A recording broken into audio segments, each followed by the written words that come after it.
Nu, čau, man skatītāji! Visiem, lai jauka diena šodien.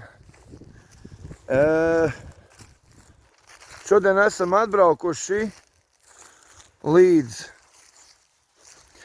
Jeru pagastam. Šī vieta man ir ļoti pazīstama.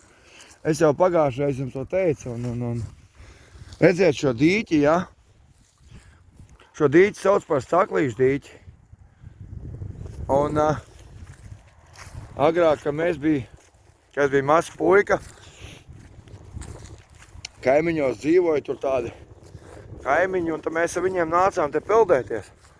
Šeit vēl vidū bija liels akmens vēl.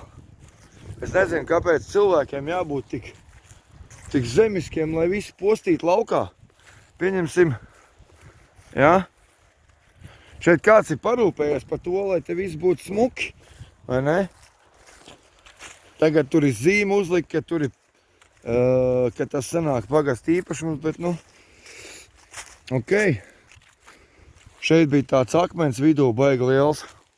Uz tā akmeņa varēja uzkāpt un varēja lekt uz galviņas iekšā. Šis dīķis bija pirmais, ko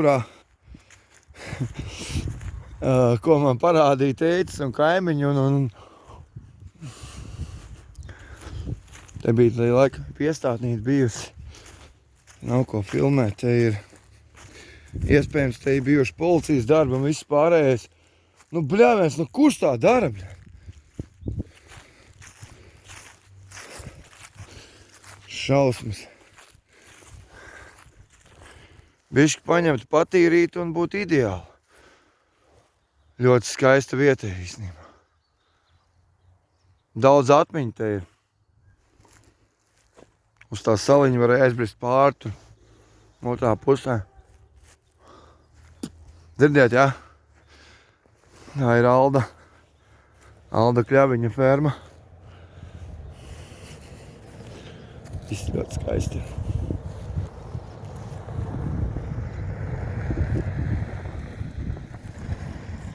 Ļoti skaisti viss.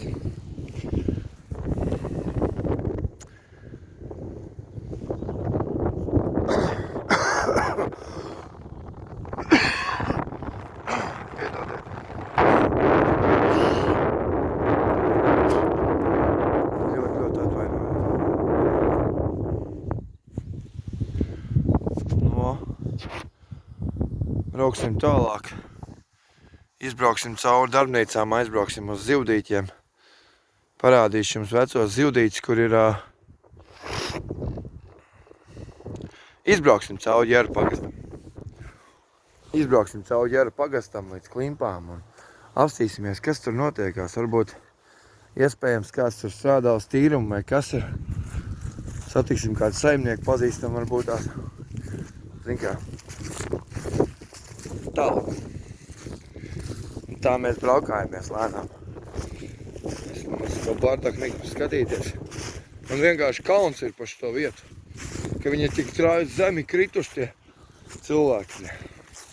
Piedošana.